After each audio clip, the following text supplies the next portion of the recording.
brought you by Silver Pumps and Motors. Top quality और consistent performance के लिए सिर्फ सिल्वर पंप्स नाम याद रखना. జగన్ పొదిలి పర్యటనలో ప్రజాదరణతో టీడీపీ డైవర్షన్ పాలిటిక్స్ కి తెరతీస్తుందని వైసీపీ ఎమ్మెల్సీ వరదు కళ్యాణి విమర్శించారు.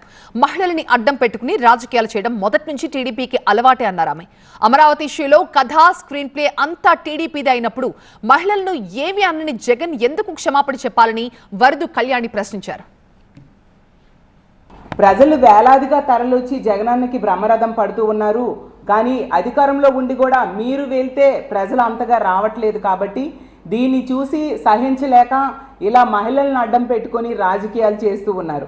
నిజం చెప్పాలంటే మహిళల్ని పంపింది మీరే, అక్కడికి పంపడమే కాకుండా వెనక టీడీపీ కార్యకర్తలను పెట్టి మా దాడులు చేయించింది మీరు. మళ్ళీ తిరిగి మా పార్టీ వాళ్ళ మీద ఎదురు దాడి చేయడం ఎంతవరకు సమంజసం? అసలు జగన్మోహన్ రెడ్డి గారు ఎందుకు క్షమాపణ చెప్పాలి? జగనన్న ఎప్పుడైనా మహిళలకి ఏమైనా మాట అన్నారా? గత 3 రోజులుగా చూస్తున్నాము రాష్ట్ర వ్యాప్తంగా అరాచకాలు అన్యాయాలు చేస్తూ ఉండే పరిస్థితి.